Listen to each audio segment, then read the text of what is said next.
बिस्मिल्लाहिर्रहमानिर्रहीम नहमदुहु व नसल्ली अला रसूलिल करीम अम्मा बाद। आज की ये मीटिंग कौसर इमाम सिद्दीकी साहब ने कराई है। इनके साथ में, इनको सपोर्ट में शाहवेज, मोइन और तालिब बनेला रहे। देखिए, ये 5 जनवरी को हमारे 2 मेहमान भी आए हुए हैं। एक जम्मू कश्मीर के विधायक भाई महराज साहब और दूसरे किसान यूनियन के एक बड़े लीडर जो हमारे गुर्जर समाज से हैं। आज पूरे दिन हरीश साहब जो आज पूरे दिन मेरे साथ मदनपुर खादर में रहे। तो जैसा कि उन्होंने बताया कि मदनपुर खादर में मैं 2015 में पहला इलेक्शन लड़ा था। तो ऐसा माहौल न 2015 में मुझे मिला, न 2020 में मिला। जैसा माहौल आज मुझे वहाँ मिला। वहाँ गुर्जर समाज के लोग, धीवर समाज के लोग, जाटव समाज के लोग, वाल्मीकि समाज के लोग, चौहान समाज के लोग और पूर्वांचली सब घरों से निकल कर इकट्ठे होकर के मेरा वहाँ इस्तकबाल किया। पानी मिलेगी, मोहल्ला क्लिनिक बंद हो जाएंगे, अस्पताल बंद हो जाएंगे, दवाइयाँ जो फ्री मिलती है वो दवाइयाँ मिलने बंद हो जाएंगी, पानी जो फ्री मिलता है वो मिलना बंद हो जाएगा। हमारे जो काम है हम कह रहे हैं, हम योजना लेकर आए हैं। जो हमारी माएँ बाएँ बैठी हैं, मैं ये उनसे कहना चाहता हूँ, 8 तारीख को हमारी सरकार बनेगी। सरकार बनते ही सबसे पहले 2100 रुपया आप लोगों के अकाउंट में हम देने का काम उनको हम लोग फ्री में इलाज कराएंगे प्राइवेट हॉस्पिटल में, चाहे वो 1 लाख रुपए का इलाज हो, चाहे वो 1 करोड़ रुपए का इलाज हो। माँ बहनों के लिए बसों में सफर फ्री है। हम अब स्टूडेंट्स के लिए भी बसों में सफर फ्री करने जा रहे हैं। मेट्रो के अंदर आधे रेट पर सफर फ्री करने जा रहे हैं। देखो, मैं कहना चाहता हूँ, दूसरा ओखला नहीं बचेगा। इस ओखला को ठीक करना हमारी जिम्मेदारी है। आज नशे से हर कोई परेशान है, इस नशे को खत्म करना पड़ेगा। केंद्र सरकार बैठी है, पुलिस बैठी है।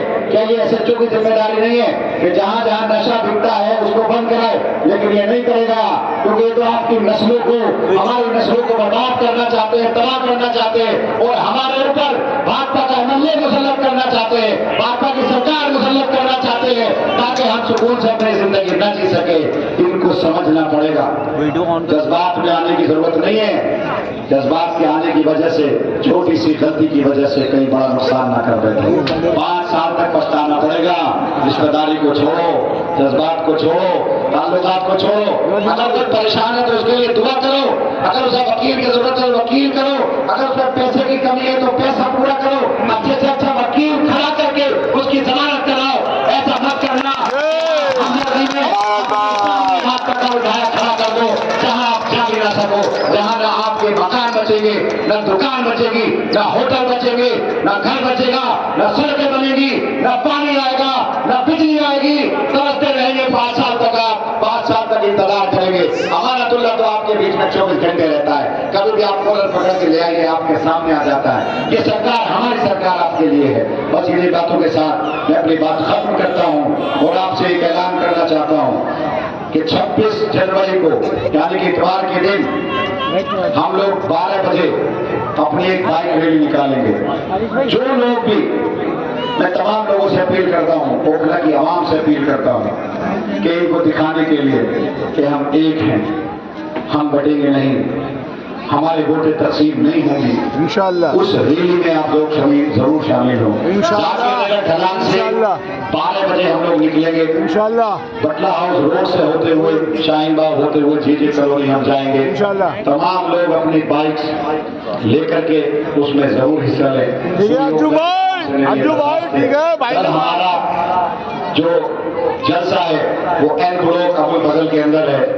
परसों हमारा जलसा पी ब्लॉक के अंदर है। अगर ये ला सकते हैं तो आप इनको वोट दे दो, और अगर ये नहीं ला सकते तो ये आपका वोट खराब कर रहे हैं, कहीं ना कहीं आपकी भाजपा की मदद कर रहे हैं। आपका एक एक वोट कीमती है, एक एक वोट की अहमियत है। अगर एक वोट भी आपका बचा तो सीधा फायदा कांग्रेस भी भाजपा का होगा, सीधा फायदा भाजपा का होगा।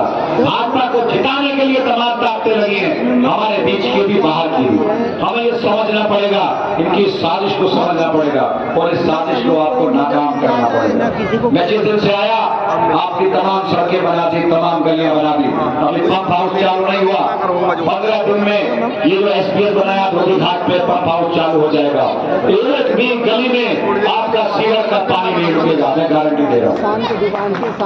2 महीने में जब मैं इतना काम कर सकता हूँ, आपकी सारी गलियां बना सकता हूँ, आपका कूड़ा साफ कर सकता हूँ, आपकी नालियां सीवर साफ कर सकता हूँ। आप सोच के देखो कि 6 महीने में मैं कितना काम कर रहा हूँ। मैं 5 साल नहीं मांग रहा, आपसे सिर्फ 6 महीने मांग रहा हूँ। 6 महीने में अगर आपकी तमाम परेशानियां मैंने दूर नहीं कर दी तो मैं आप बात नहीं। मैं आपसे कह रहा हूँ, पानी की यहाँ परेशानी है, पानी की लाइन मैंने डाल दी, मेन लाइन पानी की डाल रहा हूँ मैं। बटला हाउस के अंदर मैंने पानी की लाइन आ गई है, और जामिया का मेट्रो स्टेशन है उसके नीचे आप अगर देखोगे 8 में 4 फीट की पानी की लाइन डाल रहा हूँ। धोबी घाट पे यूजीआर बना रहा हूँ ताकि आपको पानी दिया जा सके। आपको बिजली हम दे रहे हैं, मोहल्ला क्लिनिक 2 यहाँ चल रहे, दवाइयां में 15 से पहले जब ओखला था 24 घंटे आपको लाइट नहीं मिलती थी, 48 घंटे आपको लाइट नहीं मिलती थी। जिस दिन से मैं जीत कर आया उस दिन से लेकर आज तक 2015 से अब तक 10 गुना ज्यादा आबादी आपकी हो गई, 10 गुना आबादी। लेकिन मैंने 24 घंटे आपको लाइट दी, मेरी सरकार ने 24 घंटे आपको लाइट दी, मेरे मुख्यमंत्री ने 24 घंटे आपको लाइट दी। आप वो याद करो कि अब दिल्ली का सबसे बड़ा ट्रांसफार्मर आपके इलाके में रखा गया था। ये लोग क्या कहते थे कि हरी मस्जिद के आगे का इलाका तो सेफ नहीं है, इसको तो डेमोलिशन होगा। आप देखो मैंने कितना बड़ा आपका काम किया, कुछ दिन तक सड़कें बना दी, गलियां बना दी, सीवर डाल दिया, पानी की लाइन डाल दी। ये लोग कहते थे कि हरी मस्जिद के बाद किसी का घर महफूज नहीं है। मैं कहता हूं कि ओखला का अगर एक भी घर बना है तो जब तक मैं जिंदा हूं आपका कोई घर पर आज मिला।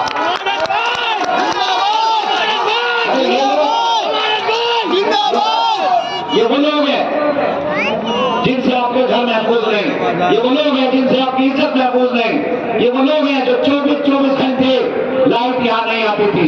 आप याद करो अब से 10 साल पहले का वक्त, आप मटेरियल ईंटे रोड़ी बदरपुर मारुति कार के अंदर लाते थे नहीं लाते थे। लेकिन 10 साल से मैं विधायक हूँ, एक दिन कंस्ट्रक्शन का काम बंद नहीं हुआ, एक दिन मटेरियल बंद नहीं हुआ। जब ये आए तो पूछना इनसे कि तुम बताओ, जब 24 घंटे हम अगर लाइट के रहते थे, तुम विधायक थे, तुम्हारी सरकार थी, तुम कहां सोए रहते थे? जब मटेरियल के नाम पर पुलिस वाले किचन रिपेयर करने के नाम पर हमको उठाकर ले जाते थे, तुम बताओ तुम कहां थे? जब शाहीन बाग डेमोलिशन हो रहा था, शाहीन बाग को जब उत्तर प्रदेश की तर्ज पर डेमोलिशन करने के लिए पुलिस आई थी तो तुम कहां थे? जब कंचनपुर डेमोलिशन हो रहा था जिसमें मुझे गिरफ्तार करके पीसी बना दिया गया, बैठकर बना दिया, तुम कहां थे? जब दिल्ली दंगे हो रहे थे, जब मैं और मेरी पार्टी एलजी का घेराव कर रही थी, तुम बताओ तुम कहां थे? जब नजीब, जब तबरेज अंसारी, जब आसिफ, जब काली ओवैस का कत्ल किया गया, मैं तो उनके बीच में था, तुम बताओ तुम कहां थे? मैं पूछना चाहता हूं तुम कौन से कौम के हमदर्द हो? एक जो हमदर्द है, ऐसा क्यों है कि जहां मुसलमान विधायक है उन्हीं को हराने के लिए तुम आ जाते हो? अरे 5 ही तो विधायक है पूरे जिले में, 70 सीटें हैं, 70 की 70 सीटों पर तुम क्यों नहीं लड़ाते? 5 सीटों पर क्यों लड़ाते हो? तो मैं ये पूछना चाहता हूं आप तमाम लोगों के जरिए इनसे कि ये आपके हमदर्द नहीं है, पता ही हमदर्द नहीं हो सकते कि अगर ये हमदर्द होते तो आपकी सीट को हराने के लिए ये भाजपा के कैंडिडेट की मदद नहीं करते। आपको सोचकर देखो, जब ये जीत नहीं सकते, जीतने के लिए जो सिर्फ 2 वार्ड में चुनाव लड़े, 90,000 विधानसभा का इलेक्शन हुआ, बीजेपी ने इंडिया गठबंधन को पूरी तरह से हरा दिया। ये क्यों हराया? उन्होंने अपनी रणनीति बदल दी। उन्होंने वहां जो सेकुलर वोट है उसका तकसीम शुरू कर दिया, बांटना शुरू कर दिया। कैसे हुआ कि 48 कैंडिडेट इंडिया गठबंधन के सिर्फ 2000 वोटों से कम से चुनाव हारे। उन्होंने दूसरी पार्टियों से सांठगांठ करके दूसरी पार्टियों के कैंडिडेट खड़े किए और सेकुलर वोट को तकसीम किया और भाजपा के वोटों को एकजुट किया और इंडिया गठबंधन को चुनाव हरा दिया। ऐसे हो या बीजेपी यहां पर भी आपके वोटों की तकसीम करना चाहती है और ये सीट बीजेपी को जिताना चाहती है, खुद अपने आप जीतना चाहती है। मैं 2020 का चुनाव हुआ, 2020 में दिल्ली दंगे हुए, उसके बाद 2 साल कोरोना का आया। 2 साल के बाद मैंने चाहा कि मैं अपने इलाके का जितनी मोहब्बतों से आपने जिताया है कि मैं अपने इलाके का काम करूं, लेकिन इन्होंने उन 2 सालों में 16 सितंबर 2022 को मैंने यहाँ रेड की और मुझे गिरफ्तार कर लिया। मुझे गिरफ्तार करने के बाद ईडी मेरे पीछे लग गई, सीबीआई मेरे पीछे लग गई, तमाम एजेंसियां मेरे पीछे लग गई। इधर मेरे पीछे लगी, उधर हमारे मुख्यमंत्री के पीछे लगी। अरविंद केजरीवाल पर मुझे मुकदमा दर्ज किया, मनीष सिसोदिया जी को गिरफ्तार किया, अरविंद केजरीवाल जी को गिरफ्तार किया, संजय सिंह जी को गिरफ्तार किया, सत्येंद्र जैन जी को गिरफ्तार किया। हम लोगों को जब आप लोगों का डेवलपमेंट करना चाहिए था तब इन लोगों ने हमें जेल में डालने का काम किया। पीछे लगे हमारे, रात दिन हम कोर्ट कचहरी और इनके नोटिस से परेशान रहते थे। आए दिन छापे मारते थे, कभी मेरे यहाँ छापे मारा, कभी अरविंद जी के यहाँ छापे मारा, कभी मनीष जी के यहाँ छापे मारा, कभी सत्येंद्र जैन जी के यहाँ छापे मारा, कभी संजय सिंह जी के यहाँ छापा मारा। हम काम नहीं कर पाए। जिस जिम्मेदारी से मुझे काम करना चाहिए था उस जिम्मेदारी से काम नहीं करना, काम करने का मौका ही नहीं मिला। अब मैं 72 दिन जेल में रहा, एक दिन मैंने सूरज नहीं देखा, 24 घंटे मुझे बंद रखते थे, दवाइयां मेरी नहीं जाती थी, जूते तक मेरे नहीं गए, मुझे परेशान करके रख दिया। लेकिन अल्लाह का करम है, पार्टी का साथ मिला, अल्लाह का करम था, अल्लाह का एहसान है और आप लोगों की दुआओं की वजह से 72 दिन में छूट कर आया। और जिस दिन से मैं छूट कर आया हूँ एक दिन भी मैं पर्ची से सोया नहीं हूँ, एक दिन घर का खाना नहीं खाया, 24 घंटे आप लोगों के लिए काम कर रहा हूँ। रात में दिन में आपकी गलियां बनाना, आपकी सड़कें बनाना, आपका सीवर डालना, आपकी सीवर को साफ करना, ये मैं काम कर रहा हूँ। और जो 2 महीने में मैंने कितना काम किया आप सबके सामने, आज मैं पूरा मोहल्ला घूमा, पूरा इलाका घूमा, एक एक गली तकरीबन बन गई, 4-6 गलियां रह गई हैं पतली, जिनको भी हम इलेक्शन से पहले इंशाल्लाह बना देंगे। आप ये सोचकर देखो कि जब 2 महीने में हम इतना काम कर सकते हैं, अगर 3 साल कोरोना के बाद मुझे फिर ठीक से मिले होते तो इंशाल्लाह इस पूरे इलाके को चमकाने का काम करता और मैं चमका देता। अब मैं कह रहा हूं आपसे कि इलेक्शन है, आपका वोट बटना नहीं चाहिए। अगर आपका वोट बटा तो भाजपा यहाँ कामयाब हो जाएगी, और अगर भाजपा यहाँ कामयाब हो जाएगी तो उत्तर प्रदेश हमारे सामने है। उत्तर प्रदेश मिसाल है कि आपका वहाँ हाल क्या है, किस किस्म की वहाँ राजनीति है। सारे लोग जो भाजपा के खिलाफ हैं या तो जेलों के अंदर हैं या सताए जाते हैं या जुल्म किया जाता है। ये भाजपा किसी की सगी नहीं है, ये आपकी भी सगी नहीं है। आप सोचकर देखो कि अगर यहाँ आपका भाजपा कभी हमसे डायरेक्ट नहीं जीत सकती। मैंने शिफ्ट किया यहाँ पर जो गवाई बदलाव उसके बच्चे पढ़ते हैं। चंद्रशेखर स्कूल जो रिफ्रेंस कॉलोनी का था उसको नया स्कूल बनाया, वहाँ पर जाकिर नगर के बच्चे पढ़ते हैं। उन दोनों स्कूलों में 14,000 बच्चे पढ़ते हैं। एक स्कूल जो पुराना था बटला हाउस का, 60 कमरे उसके अंदर हमने बनाए। एक अस्पताल की हमेशा से डिमांड थी, एक अस्पताल हमने सरिता बिहार स्कूलों के अंदर हमने बनाया। मुझसे बहुत सारे लोग ये कहते हैं कि साहब आपने बटला हाउस में अस्पताल क्यों नहीं बनाया? हाँ, मैं नहीं बना पाया क्योंकि अनऑथराइज कॉलोनी है, यहाँ तो ट्रांसफार्मर रखने की जगह नहीं है। जिन लोगों ने कॉलोनियां काटी उन लोगों ने अस्पताल रखने की जगह छोड़ी नहीं। अगर अस्पताल के लिए जगह छोड़ते तो यही अस्पताल बनाता, स्कूल के लिए जगह छोड़ते तो यही स्कूल बनाता, मोहल्ला क्लिनिक के लिए जगह छोड़ते तो यही मोहल्ला क्लिनिक बनाता। यहाँ तो मोहल्ला क्लिनिक भी किराए पर जमीन लेकर चला रहे हम, किराए पर घर लेकर चला रहे हम। आप बताओ कौन सा काम है जो हमने हमने नहीं किया। आप 10 साल पहले अपोलो को कोई जानता था? आप इलाज करा सकते थे? ये लोग जब सरकार में थे, जब ये लोग विधायक थे, एक भी आदमी ऐसा मुझे लाकर दे दीजिए जो ये कहते कि अपोलो हॉस्पिटल के अंदर इन्होंने गरीबों का फ्री में इलाज कराया या आपका इलाज कराया। मैंने हजारों की तादाद में अपोलो के अंदर इलाज कराया, हजारों की तादाद में। यहाँ हर एक आदमी ऐसा मिल जाएगा, वो नहीं तो उसका कोई रिश्तेदार, वो नहीं तो उसके गांव का जिसने अपोलो में इलाज कराया। मैंने आप पर एहसान नहीं किया, मैंने अपना फर्ज अदा किया। आपने जो मुझे जिम्मेदारी दी, सरकार ने जो मुझे जिम्मेदारी दी, तीसरी बार मैं आपके विधायक का चुनाव लड़ रहा हूँ, मैंने अपनी जिम्मेदारी को निभाते हुए आपका काम किया। कुर्बानी किसी से मेरी कम नहीं है। आज 43 मुकदमे हैं, 43 मुकदमे मेरे ऊपर। कंचन कुंज के डेमोलिशन पे मुझे पीसी बना दिया, शाहीन बाग का मुकदमा मुझ पे चल रहा है, वक्फ बोर्ड का मुकदमा मुझ पे चल रहा है, NIA ने मुकदमा मुझ पे कर रखा है। हिंदुस्तान की ऐसी कोई एजेंसी नहीं है जिसने मुझ पे मुकदमा न किया हो। आज ये मुझे हराना चाहते हैं क्योंकि मैं आपकी आवाज उठाता हूँ। मैं आज इनसे डरता नहीं हूँ। अगर मैं डर गया होता, समझौता कर लिया होता तो ये मुझसे नहीं लड़ते, ना मुझ पे मुकदमा करते, मैं अपने घर बैठा होता। लेकिन मैं इनसे झुका नहीं, मैं इनसे डरा नहीं। आज दिल्ली पुलिस डराना चाहती है। यहाँ के SHO की आप लैंग्वेज देखो, खौफ का माहौल पैदा करना चाहता है। मैं SHO को, दिल्ली पुलिस को भी ये कहना चाहता हूँ कि अपने हक में रहकर काम करो। अगर तुम तुम मेरे बच्चे को फंसाना चाहते हो, तुम मेरी आवाम पर लाठी चलाना चाहते हो, मार्केट बंद के नाम पर तुम लाठी चलाते हो, पूरे दिन ट्रैफिक जाम पड़ा रहता था, तुम लोग कभी नहीं आए ट्रैफिक खुलवाने के लिए।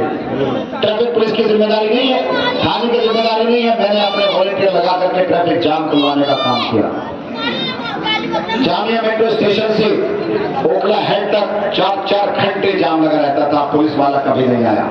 आपका एक लेंटर पड़ता है, फौरन आ जाता है, दुकान खुलेगी फौरन आ जाएगा, जबरदस्ती वसूली करने के लिए खड़े हो जाएंगे। हमें अगर कोई परेशानी है उस मसाइल पर कभी खड़े नहीं होंगे। तो मैं आप लोगों से बस यही अपील कर रहा हूं कि समझिए, अगर आपका वोट तकसीम हुआ तो यह भाजपा जीतेगी, और अगर भाजपा जीतेगी तो सोच लीजिएगा, आपकी ना इज्जत महफूज है, ना आपकी आबरू महफूज है, ना आपके घर महफूज है, ना आपके कारोबार महफूज है। पहला नंबर कालिंदी कॉलोनी में है तो आखिरी नंबर आली गांव के अंदर है। कांग्रेस जाकिर नगर वार्ड पे और शाहीन बाग वार्ड पे थोड़ा सा लड़ती है। बीजेपी सरिता विहार, मदनपुर खादर और JJ कॉलोनी पर लड़ती है। आम आदमी पार्टी 5 वार्ड पर लड़ती है। इसलिए हम पहली बार 64,000 वोट से जीते, दूसरी बार 73,000 वोट से सिर्फ इसलिए जीते कि हर एक गली में, हर एक बूथ पे, हर एक घर में आम आदमी पार्टी का वोटर है।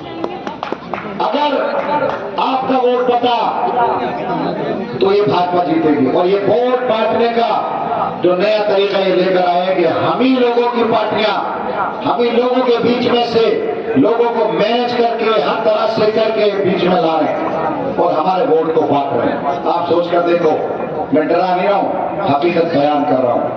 आप सोच कर देखो कि अगर आपका वोट बट गया तो भाजपा आपको पानी देगी, भाजपा आपको बिजली देगी, भाजपा आपको सड़क बनाएगी। भाजपा का MLA जब आपकी माएं बहनें अपना लेटर, अपना आधार कार्ड का लेटर, अपने अस्पताल का लेटर जब वहां के विधायक के पास लेकर जाएगी तो क्या हमको शर्मिंदगी नहीं होगी? भाजपा का विधायक जो जसोला में रहता है किस सोच का मालिक है, किस किस्म का मालिक है? जसोला के लोगों से पूछ कर देखो, वहां किसी का घर महफूज नहीं है, वहां किसी की इज्जत महफूज नहीं है। आप सोच कर देखो कि अगर हमारे वोट बटने की वजह से भाजपा का MLA बन गया तो ये जो आज हमारे मकान है क्या ये रह पाएंगे? क्या हमारी दुकानें चल पाएंगी? क्या हमारे होटल चल पाएंगे? क्या हमारा गोश्त का कारोबार हो पाएगा? कतई नहीं हो पाएगा, ये मैं सच बता रहा हूँ। और अगर मैं झूठ बोल रहा हूँ तो सामने हमारा उत्तर प्रदेश है, मिसाल ले लो आप। ये आज हर हालत में मुझे हराना चाहते हैं, हर हालत में, हर किस्म की गंदगी पर ये उतरे।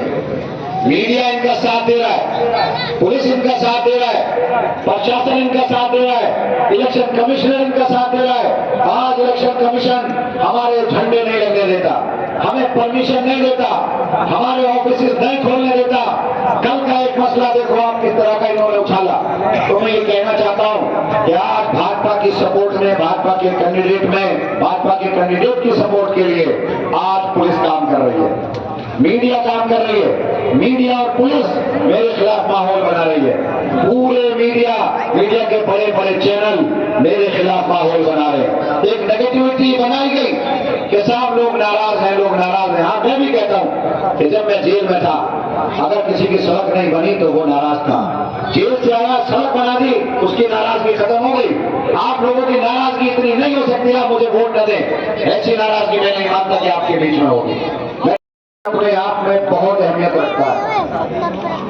दिल्ली का इलेक्शन दो पार्टियों के बीच में है, आम आदमी पार्टी और भाजपा।